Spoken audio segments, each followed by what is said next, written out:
je vais donner la parole au moment de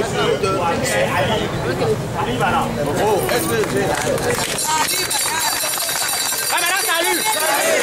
Salut, camarades. Alors, nous voulons un peu de salut. Salut. Camarades, salut. Salut, camarades.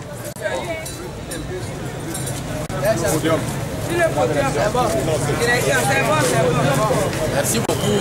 Nous remercions nos collègues, nos camarades pour cette mobilisation. On ne s'attendait pas à ça. Donc, depuis le 26, vous savez la situation que nous vivons dans notre centre. 5 de nos collègues, de nos camarades ont été arrêtés sur leur lieu de service, en tenue, en blouse.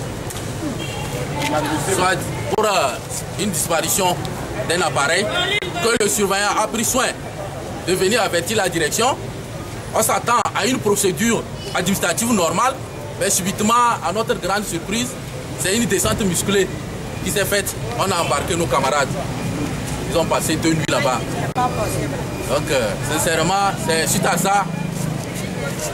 Les gens, nos camarades, les collègues disent non, on ne peut pas se taire. Aujourd'hui c'est eux, demain ça peut être moi, ça peut être quelqu'un d'autre. Donc nous ne cautionnons pas le vol. Mais il y a les procédures. Il faut que les procédures soient respectées. Donc suite à ça, on a dit il est important qu'on se mobilise, soutenir nos camarades, soutenir nos collègues. Donc je donne la parole aux collègues. Ce que vous pensez, qu'est-ce qu'on peut faire? Donc, vous avez la parole, c'est à vous de décider. Parce que dans le Saint-Faute, notre règlement, c'est la base qui décide. C'est vous. Ce que vous décidez, bon, on va informer l'autorité. Ils sont revenus ou pas? Voilà, je vais le faire. Ouais. Camarade, salut. Camarade, salut.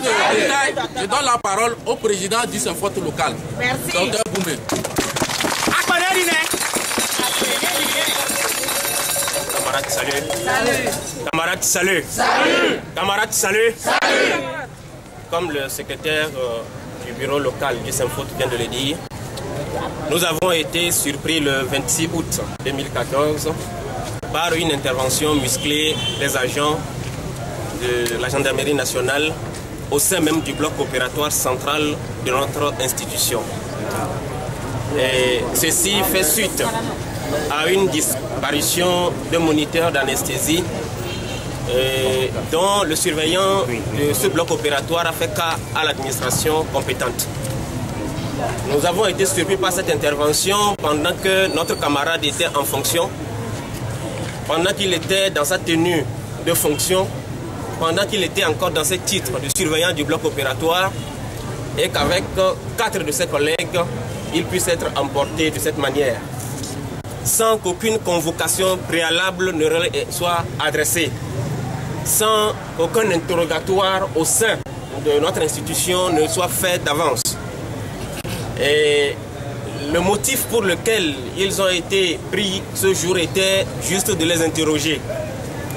Nous avons ensuite été surpris de constater que le commandant a exigé qu'il reste donc à la gendarmerie et qu'il soit mis en garde à vue.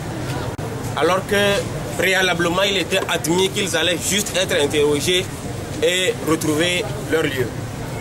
Sur l'insistance donc de nos collègues, une perquisition musclée et sans mandat a été effectuée de façon nocturne dans les domiciles de 5 de nos collègues. Et bien que ce moniteur n'ait pas été retrouvé dans leurs domiciles respectifs, le commandant a quand même insisté à les garder à vue jusqu'au lendemain. Nos collègues ont ainsi passé donc leur première nuit et le lendemain, vers 11 h, 3 de nos camarades ont été libérés. Il s'agissait des 3 anesthésistes, mais les 2 instrumentistes ont été gardés jusqu'à encore 6 heures de temps après. Ils ont été finalement libérés donc hier soir vers 17 h et 18 h.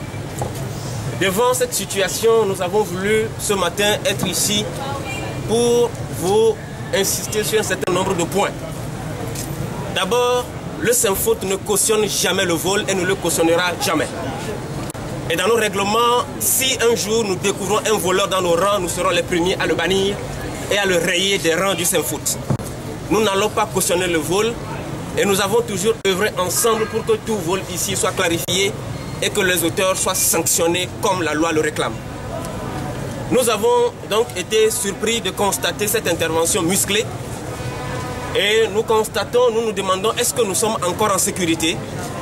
Nous ne savons qui a demandé à la gendarmerie donc de venir les prendre. Nous nous demandons est-ce que notre administration est au courant. Est-ce que notre administration, le directeur général, a cautionné que la gendarmerie vienne prendre les employés sur leur lieu de service sans leur avertir d'avance, sans aucune convocation, sans que les chefs de service ne soient informés. Nous nous posons la question de notre sécurité au travail.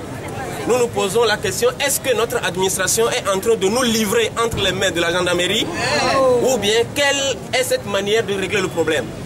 Une fois encore, je vais dire, le Saint-Foot n'a jamais cautionné le vol, nous ne le cautionnerons jamais. Et si aujourd'hui on nous dit qu'on a trouvé le coupable, celui qui a volé dans ce moniteur, nous serons les premiers à décider de la sanction qu'il lui faut. Mais la procédure par laquelle nos camarades ont été pris en état de présumé innocent pour être traités de cette manière nous indigne. Voilà pourquoi nous sommes rassemblés donc ici ce matin et nous avons voulu par ce sitting avoir le point de vue de chacun d'entre vous pour savoir quel message laisser à l'administration que nous avons en face. Camarades, salut. Camarades, salut.